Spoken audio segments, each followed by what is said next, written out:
আসসালামু আলাইকুম ওরহমতুল্লাহি ওবরাকাতু। এফজিআর ইসলামিক ভয়েস চ্যানেলে বা পেজে আজকের দিনটি একটি ঐতিহাসিক দিনই বলা চলে। প্রতি বুধবার আমরা ঐতিহাসিক দিবস বলে উল্লেখ করে থাকি, কারণ এই দিনে আমাদের প্রশ্নোত্তর পর্ব হয়ে থাকে। ইতিপূর্বে আমরা 9টি অধ্যায় শেষ করেছি প্রশ্নোত্তর পর্ব। আপনাদের বিভিন্ন রকমের প্রশ্ন আমরা নিয়ে থাকি, যেগুলো সংক্ষিপ্তভাবে উত্তর দেওয়া যায় সেগুলো উত্তর দেওয়া হয়ে থাকে। যাই হোক, আজকেও কিছু প্রশ্ন আসছে আপনাদের প্রশ্ন ইনশাল্লাহ উত্তর আমরা প্রদান করব। আমি মুফতি হাফেজ মাওলানা হাসান আহমদ প্রশ্ন উত্তর প্রদান করছি। এক ভাই প্রশ্ন করেছেন যে জায়নামাজে বা ঘরের ভিতরে যদি কাবা ঘরের ছবি থাকে এবং সেই কাবা ঘরে ছোট ছোট মানুষের ছবি বা থাকে, তাহলে নামাজ হবে কিনা। খুব সুন্দর একটা প্রশ্ন করেছেন ভাই। প্রথম কথা হলো যে কোনো ছবি যদি দৃশ্যমান থাকে, নামাজের সামনে দৃশ্যমান থাকে, তাহলে সেই ঘরে নামাজ হবে না। নামাজ আদায় করলে নামাজ হবে না। ছবিযুক্ত ঘরে নামাজ শুদ্ধ হয় না। চাই সেটা মুসলমানের ছবি হোক, নামাজের ছবি হোক, বেনামাজের ছবি হোক, যে কোনো ছবি হোক না কেন, কোনো অবস্থাতেই নামাজ কবুল হবে না। ফরজিয়ত আদায় হয়ে যাবে, কিন্তু তার সওয়াব থেকে বঞ্চিত থাকতে হবে। তাই দৃশ্যমান ছবির সামনে নামাজ আদায় করা যাবে না। তবে যদি চেহারা স্পষ্ট, মাথা চেহারা বোঝা না যায়, তাহলে সেক্ষেত্রে কোনো সমস্যা নেই। এত ছোট ছবি যে এত ছোট বোঝা যাচ্ছে না সেটা মানুষ, মনে হচ্ছে একটা খড়, লাকড়ি, একটা ডাল ইত্যাদি, সেক্ষেত্রে সমস্যা নাই। কিন্তু চেহারা বোঝা গেলে যে একটা মানুষ, এটা প্রাণী, একটা পাখি, তাহলে সেক্ষেত্রে নামাজ শুদ্ধ হবে না। তবে পকেটে টাকা থাকলে, টাকাওয়ালা ছবি নিয়ে নামাজ আদায় করলে কোনো সমস্যা হবে না। পাসপোর্টের ছবি থাকলে সে পাসপোর্ট নিয়ে যদি আড়ালে থাকে, কাপড়ের ভিতরে থাকে, তাহলে নামাজের কোনো সমস্যা হবে না। মোট কথা দৃশ্যমান জায়গায়, ছবিযুক্ত জায়গায় নামাজ পড়লে নামাজ মাকরুহ তাহরিমি হবে, নামাজ আদায় হবে না। ছবিযুক্ত জায়গায় নামাজ আদায় করা উচিত হবে না। কবুল হওয়া না হওয়া আল্লাহ পাকের ব্যাপার, তবে এরকম জায়গায় নামাজ পড়া উচিত নয়। এক ভাই প্রশ্ন করেছেন, আমি সরকারি চাকরি করি, যে আমার জিপি ফান্ডে টাকা কাটে, এই জিপি ফান্ডের টাকা বা লভ্যাংশ বাবদ যা কিছু আসে বা আমরা পাই, এটা নেওয়া জায়েজ কিনা, আমাদের জন্য জায়েজ হবে কিনা। অবশ্যই জায়েজ হবে। জিপি ফান্ডের টাকা এটা গ্রহণ করা জায়েজ আছে। এক ভাই প্রশ্ন করেছেন যে মোবাইলে কোরআন শরীফ ওযু ছাড়া পড়া যাবে কিনা। খুব সুন্দর একটা প্রশ্ন করেছেন ভাই। মোবাইলে কোরআন শরীফ ওযু ছাড়া পড়া যাবে, অবশ্যই পড়া যাবে। তবে স্ক্রিনে যেখানে আয়াত ভেসে উঠবে বা লেখা থাকবে, যেটা প্রকাশ থাকবে, ওই জায়গাতে ওযু ছাড়া আঙ্গুল দিয়ে স্পর্শ করা যাবে না। স্পর্শ ছাড়া আপনি ওযু ছাড়া মোবাইলে কোরআন তেলাওয়াত করতে পারবেন, সব কিছু করতে পারবেন। কিন্তু যখন যে পৃষ্ঠা, কোরআনের যে পৃষ্ঠাটা, কোরআনের যে অংশটা ভেসে থাকবে, ওই অংশ আপনি ওযু ছাড়া এভাবে স্পর্শ করতে পারবেন না। কেননা যে যখন আয়াত স্ক্রিনে ভেসে থাকবে, স্পষ্ট দেখা যাবে থাকবে, তখন ওইটা ডাইরেক্ট কোরআনের মাসহাব বা কোরআনের হুকুমে চলে আসবে। কোরআন যেরকম ওযু ছাড়া স্পর্শ করা যায় না, তদ্রূপ সেটাও ওযু ছাড়া স্পর্শ করা মোটেও ঠিক হবে না। নচেত ওযু ছাড়া কোরআনে কারিম মোবাইলে তেলাওয়াত করা যাবে, বা মোবাইলে কোরআনে কারিম, কোরআন হাদিস রাখা যাবে, এতেও কোনো সমস্যা নেই। এক ভাই প্রশ্ন করেছেন যে স্বামী স্ত্রীকে নিয়ে সংসার করতে চায় না, কিন্তু স্ত্রী স্বামীকে ডিভোর্স দিয়েছে। এমত অবস্থায় কি দেনমোহর দিতে হবে? স্ত্রী নিজের পক্ষ থেকে ডিভোর্স নিলে মহিলারা কখনো তালাক দিতে পারে না, ডিভোর্স দিতে পারে না, ডিভোর্স নিতে পারে। স্ত্রী নিজের পক্ষ থেকে স্বামীর কাছ থেকে ডিভোর্স নিলে তার দেনমোহর প্রাপ্তির অধিকার থাকে না। তবে আগে যা দেওয়া হয়েছে সেটা আর স্বামীর পক্ষে ফেরত নেওয়া মোটেও উচিত হবে না। আর যদি স্বামী তাকে ডিভোর্স দেয় বা তালাক দেয়, সম্পূর্ণ মোহর অবশ্যই পরিশোধ করতে হবে। মাসালাটি ব্যাখ্যা সাপেক্ষ, সংক্ষিপ্তভাবে এতটুকুই। এক ভাই প্রশ্ন করেছেন যে একজন এই ভান্ডারি ব্যক্তির কাছ থেকে জারি গান বা পুঁথি গানে সে শুনেছে যে আব্দুল কাদের জিলানী রহমতুল্লাহ আলাইহির শহরে, বাগদাদে বা জিলান শহরে যদি কেউ মৃত্যুবরণ করে তার কবরে আযাব হবে না। কথাটা সঠিক কিনা? কথাটা মোটেও সঠিক নয়, কথাটা পুরো ভিত্তিহীন। স্বয়ং মহানবী সাল্লাল্লাহু আলাইহি ওয়াসাল্লাম এবং তার 10,000-এর উপরে সাহাবায়ে কেরাম যে মদিনাতে শুয়ে আছেন, সেই মদিনার ব্যাপারে এরকম কোনো গ্যারান্টি নেই যে মদিনায় মারা গেলে জান্নাতি, কোনো গ্যারান্টি নেই। অথচ ভিত্তিহীন একটা কথা মানুষের মধ্যে ছড়িয়ে দেওয়া হয়েছে যে আব্দুল কাদের জিলানীর দোয়া করে গিয়েছেন যে তার এলাকায়, তার প্রদেশে, তার দেশে মৃত্যুবরণ করলে জান্নাতি। এটা সম্পূর্ণ ভিত্তিহীন কথা। আরেক ভাই প্রশ্ন করেছেন, খুব সুন্দর একটা প্রশ্ন করেছেন, সাহাবায়ে কেরাম সত্যের মাপকাঠি কিনা? আল্লাহু আকবার। ব্যাখ্যা সাপেক্ষ প্রশ্ন। সংক্ষিপ্তভাবে, সাহাবায়ে কেরাম মানে অবশ্যই আদর্শের মাপকাঠি, সত্যের মাপকাঠি। তাদেরকেই মহানবী সাল্লাল্লাহু আলাইহি সাল্লাম তাদের আল্লাহ রসুলের ডাকে প্রথম তারাই সাড়া দিয়েছিলেন। আদর্শের জন্য অতুলনীয় ত্যাগ তারাই স্বীকার করেছিলেন।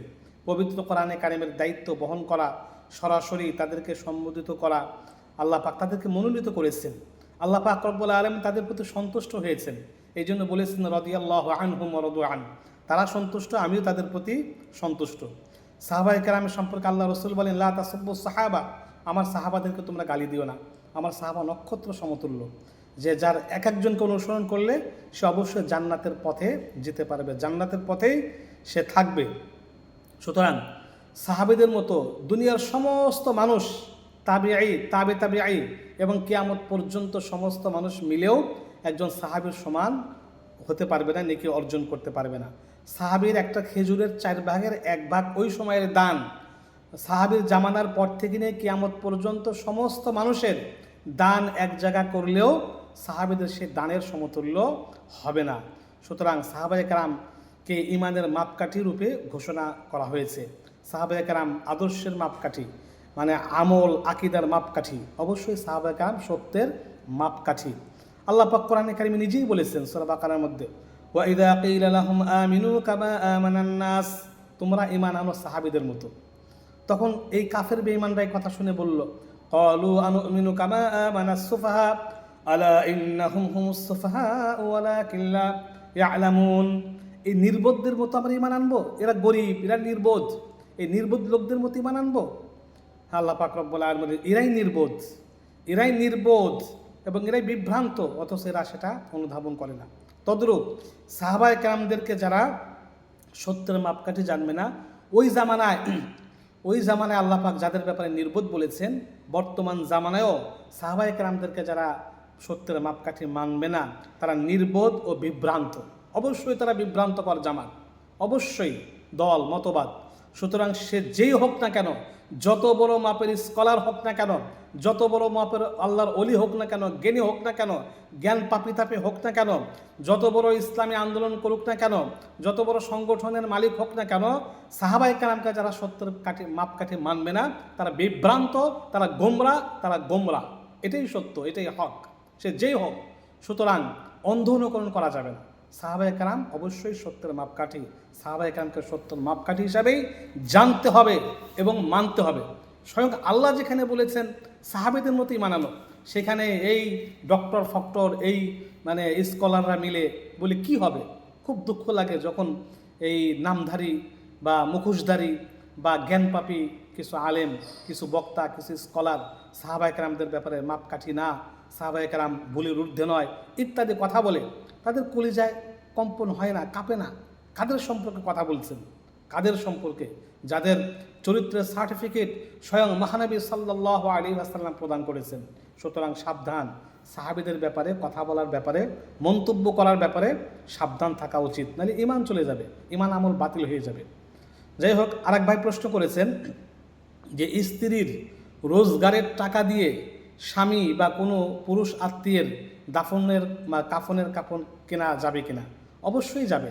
মহিলা মানে শরীয়তসম্মতভাবে হালাল উপার্জন করলে মহিলার উপার্জনের টাকা দিয়ে অবশ্যই কাফনের কাপড় ক্রয় করা যাবে, এর মধ্যে কোনো সমস্যা নাই, কোনো সন্দেহ নাই। এটা অনেকে এরকম মানে সন্দেহ করে থাকেন যে মহিলার টাকা দিয়ে মহিলার টাকা দিয়ে এইভাবে আমরা এটা করব? কোনো সমস্যা নেই ভাই, অবশ্যই করা যাবে। আচ্ছা, এক ভাই প্রশ্ন করেছেন, আবু জেহেল কি আল্লাহ রাসূলের আপন চাচা? না ভাই, আবুল জেহেল আল্লাহ রাসূলের আপন চাচা নয়। আবু জেহেলের আসল নাম আবুল হাকাম আমর ইবনে হিশাম ইবনে মুগিরা। সে কুরাইশের অনেক গোত্রের মধ্যে একটা গোত্র, বনি মাখজুম গোত্রের লোক। মহানবী সাল্লাল্লাহু আলাইহি ওয়াসাল্লামের আপন চাচা ছিলেন 11 জন, যার মধ্যে 4 জন চাচা ইসলাম গ্রহণ করেছেন, আর একজন আল্লাহ রাসূলের বিরুদ্ধে, ইসলামের বিরুদ্ধে মানে কুখ্যাত হয়েছেন, বিরুদ্ধাচারণ করে কুখ্যাত হয়েছেন, আবুল আহাব। আর বাকি চাচারা ইসলাম গ্রহণের পূর্বেই, ইসলাম আসার পূর্বেই ইন্তেকাল করেছেন। আবু জেহেল আল্লাহ রাসূলের আপন চাচা না, গোত্রীয় বা দূরসম্পর্কীয় চাচা। আর এক ভাই সুন্দর একটি প্রশ্ন করেছেন যে খুতবার আজান কোথায় দিতে হবে এবং খুতবার আজানের জবাব দিতে হবে কিনা। খুবই সুন্দর প্রশ্ন করেছেন ভাই। খুতবার আজান মসজিদের ভিতরে যে কোনো জায়গা থেকে দিলেই হবে, দেওয়া যাবে, তবে ইমামের কাছাকাছি প্রথম কাতারে দেওয়া উত্তম। কাছাকাছি বলতে এমন না যে ইমামের সামনে, একদম সামনে, কলিজার সামনে দাঁড়িয়ে আজান দেওয়া, এটা অজ্ঞতা, এটা নির্বুদ্ধতা, কোনো প্রয়োজন নাই। যে আপনি ইমামের, মুসল্লি যেখানে কাতারে দাঁড়ায় সেখান থেকেই দেন, বা একটু ডানে বা একটু বামে, যে কোনো এক সাইড থেকে দেন, কোনো সমস্যা নাই। মসজিদের ভিতর থেকে যে কোনো জায়গার থেকে এই খুতবার আজান প্রদান করা যাবে। আর খুতবার আজানের জবাব প্রদান করা লাগবে না, খুতবার আজানের কোনো জবাব প্রদান করতে হবে না। আরেক ভাই প্রশ্ন করেছেন, অনেক টোটাফাটা প্রশ্ন করেছেন আপনারা, যেগুলো সংক্ষেপে জবাব দেওয়া প্রয়োজন সেগুলো দিচ্ছি। আরেক ভাই প্রশ্ন করেছেন, হযরত ঈসা আলাইহিস সালাতু ওয়াস সালাম কত বছর বয়সে আসমানে উঠে যান, আল্লাহ পাক নিয়ে যান? হযরত ঈসা আলাইহিস সালাতু ওয়াস সালাম 33 বছর বয়সে আল্লাহ পাক তাকে আসমানে তুলে নেন। কিয়ামতের আগে আবার তিনি দুনিয়াতে আসবেন, তিনি বিয়ে শাদী করবেন, তিনি রাজত্ব পরিচালনা করবেন, তার সন্তানাদি হবে। এটা কোরআনে কারিমে আল্লাহ পাক বর্ণনা করেছেন। তিনি আসবেন আবার, 33 বছর বয়সে আল্লাহ পাক তাকে তুলে নেন। আর এক ভাই প্রশ্ন করেছেন, বর্তমান বিয়েতে গায়ে হলুদ নামে একটা অনুষ্ঠান রয়েছে, এই অনুষ্ঠানের কোনো বৈধতা আছে কিনা, বা অনুষ্ঠান করা যাবে কিনা? দেখুন, বর্তমান মুসলমানদের বিয়ের মধ্যে যে অনুষ্ঠান রয়েছে, যে রীতিনীতিগুলি রয়েছে, অধিকাংশ বিধর্মীদের ভিতর থেকে আসা বা নেওয়া। গায়ে হলুদ নামে ইসলামে বিয়েতে কোনো অনুষ্ঠান নেই, শরীয়তে কোনো অনুষ্ঠান নেই, বরং বিয়ে শরীয়তে একটি ইবাদত। ইসলামের দৃষ্টিতে বিয়ে একটি ইবাদত। আমরা বিয়ের মধ্যে অনেক কুসংস্কার, বিধর্মীদের অনেক রীতিনীতি পালন করে এই ইবাদতকে আমরা কলুষিত করেছি, ইবাদতকে আমরা গজবে, গুনাহে রূপান্তরিত করেছি। দেখেন, আমাদের দেশে অধিকাংশ বিয়েতে যে সমস্ত কার্যকলাপ হয়, অধিকাংশ সব বিধর্মীদের থেকে নেওয়া। আপনি দেখেন, যেমন বর্তমান যত রীতি আছে সব হিন্দু বা বিধর্মীদের রীতি। যেমন এঙ্গেজমেন্ট, বিয়ের আগে যে এঙ্গেজমেন্ট করা হয়, এটা ইসলামে এঙ্গেজমেন্ট ওইরকম নাই। এঙ্গেজমেন্ট খ্রিস্টানদের নীতি। আবার গায়ে হলুদ হিন্দুদের রীতি। যৌতুক হারাম সামাজিক রীতি। আবার জাঁকজমক, লাইটিং, এটা হিন্দুদের পূজার রীতি। আবার কদমবুসি অধিকাংশ ক্ষেত্রে বেদাতি রীতি। আবার বিশাল বড়যাত্রীর বহর, এটা মেয়ের বাপের প্রতি জুলুম রীতি। আবার বিশাল অঙ্কের দেনমোহর ধার্য করে মানুষকে দেখানো, পরে না দেওয়া, এটা মুনাফিকি রীতি। যত রীতিনীতি আছে অধিকাংশ বা সমস্ত রীতিনীতি হলো বিধর্মীদের রীতিনীতি। সুতরাং গায়ে হলুদ নামক যে বেহায়াপনার যে অনুষ্ঠান, বা গায়ে হলুদ নামক যে এই যে অবাধে নারী পুরুষ মেলামেশা করা, বা একজন বয়স্ক পুরুষের গায়ে অন্য এই গায়রে মাহরাম মহিলার স্পর্শ করা, অর্থাৎ প্রত্যেকটা কাজই গুনাহ, এরকম কোনো অনুষ্ঠান ইসলামী শরীয়তে নেই। এক ভাই প্রশ্ন করেছেন যে রুকুতে গিয়ে সুবহান রাব্বিল আলা, আবার সিজদাতে গিয়ে সুবহান রাব্বিল আযীম, অর্থাৎ রুকুর তাসবিহ সিজদাতে, সিজদার তাসবিহ রুকুতে পড়লে নামাজের কোনো ক্ষতি হবে কিনা, এবং তাসবিহ বেশি পড়া যাবে কিনা? ভাই, কোনো সমস্যা নাই। যদি কোনো ব্যক্তি রুকুতে গিয়ে সুবহান রাব্বিল আলা পাঠ করে ফেলে, অথবা সিজদাতে গিয়ে সুবহান রাব্বিল আযীম রুকুরটা পাঠ করে ফেলে, নামাজের কোনো ক্ষতি হবে না, সাহু সিজদাও লাগবে না। এবং তাসবিহ 3 বার, 5 বার, 7 বার, এর চেয়ে বেশিও যতবার ইচ্ছা ততবার পড়তে পারবেন। তবে ধীরস্থিরভাবে ওই 5 বার, জামাতে পড়লে 5 বার 3 বার 7 বার অর্থাৎ যতবার ইচ্ছা পড়তে পারবেন, তাতে কোনো সমস্যা নেই। এক ভাই প্রশ্ন করেছেন যে গোবর শুকানোর পরে তার জ্বালানি হিসাবে, গোবরকে জ্বালানি হিসাবে ব্যবহার করা যাবে কিনা। ভাই অবশ্যই গোবর শুকানোর পরে বা জ্বালালে যে রূপান্তর ঘটে তা নাপাক থাকে না, সুতরাং গোবর শুকিয়ে ব্যবহার করা সম্পূর্ণ জায়েজ, এতে কোনো সমস্যা নাই। আরেক ভাই প্রশ্ন করেছেন জানাজার নামাজে ঈদের নামাজের মতো যদি কেউ 4টেই তাকবীর হাত উঠায়, তাতে কোনো নামাজের কোনো ক্ষতি হবে কিনা। ভুলে এরকম করলে কোনো ক্ষতি হবে না, ইচ্ছাকৃতভাবে করলেও নামাজের মানে কোনো ক্ষতি হবে না, সৌসেজদা দিতে হবে না, নামাজ হয়ে যাবে। আরেক ভাই প্রশ্ন করেছেন কোনো বিধর্মীকে সালাম দেওয়া জায়েজ হবে কিনা, বা বিধর্মী সালাম দিলে কি বলতে হবে। কোনো বিধর্মীকে মুসলমানদের আল্লাহ প্রদত্ত আসসালামু আলাইকুম রহমতুল্লাহ বলে সালাম দেওয়া জায়েজ নাই। বিধর্মী যদি কোনো মুসলিমকে আসসালামু আলাইকুম রহমতুল্লাহ বলে পূর্ণ উত্তর বলা যাবে না, বলতে হবে ওয়া আলাইকুম।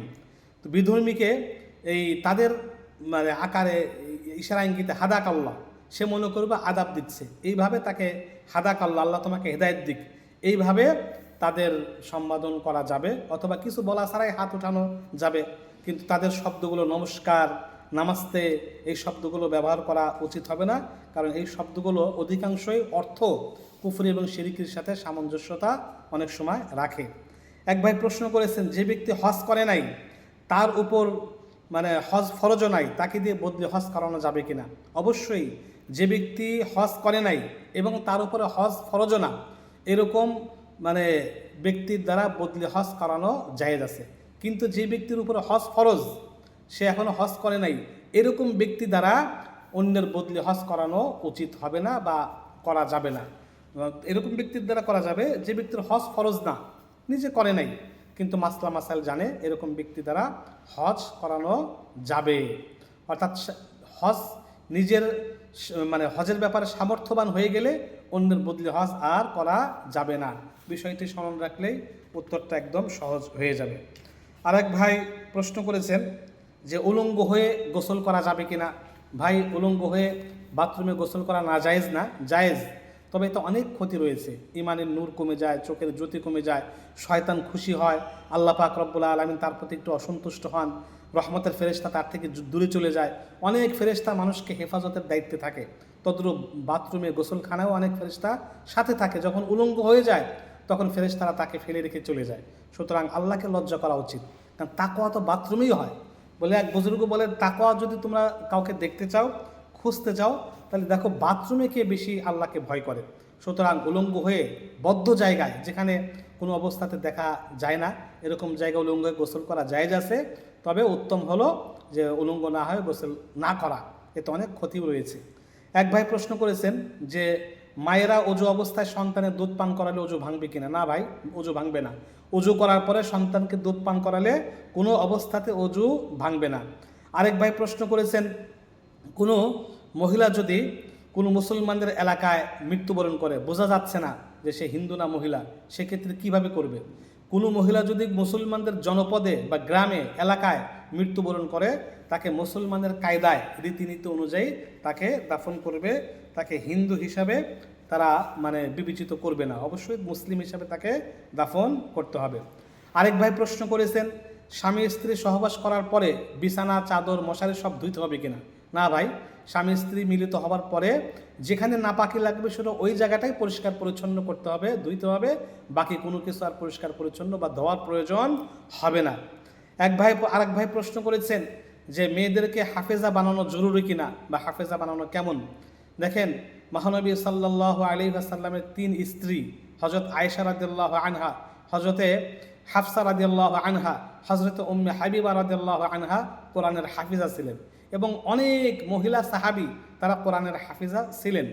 সৌদি আরবে মেয়েদেরকে হাফেজ বানানোর জন্য মানে মাদ্রাসা বা স্কুলে এই পদ্ধতি করা আছে যে সকাল থেকে সন্ধ্যা পর্যন্ত আসবে, হেফজো জেনারেলের সাথে সাথে হেফজোও পড়বে। এই জন্য অনেক সৌদি আরবের হাফেজও রয়েছে। তো মেয়েদের হাফেজ হওয়া জায়েজ আছে, তবে জরুরি না। মেয়েদের হাফেজ হওয়া জায়েজ আছে, তবে জরুরি নয়। তবে বর্তমান মহিলা মাদ্রাসাগুলো যে জিনা ব্যভিচারের ফিতনা ফাসাদ মারাত্মকভাবে ছড়িয়ে মহামারীর মতো ছড়িয়ে পড়েছে, সেক্ষেত্রে আবাসিকভাবে এই মহিলা মাদ্রাসায় হেফজো না করাটাই ভালো। যদি এরকম করা যায়, সকাল থেকে সন্ধ্যা পর্যন্ত থাকবে, হেফজ পড়বে, রাতে বাসায় থাকবে, সেটা উত্তম হয়। নচেত মহিলা তার হাফেজ হওয়া জরুরি না, যদি হয় তাতে কোনো অসুবিধা নাই। তবে অবশ্যই ফিতনা ফাসাদের জামানার দিকে সব দিকে দৃষ্টি রাখতে হবে। আল্লাহ পাক রব্বুল আলামিন আমাদেরকে এই সহি মাসআলাগুলোর উপরে আমল করার বা সহি মাসআলা জেনে এর উপরে জীবন পরিচালিত করার তৌফিক দান করুন। আমিন।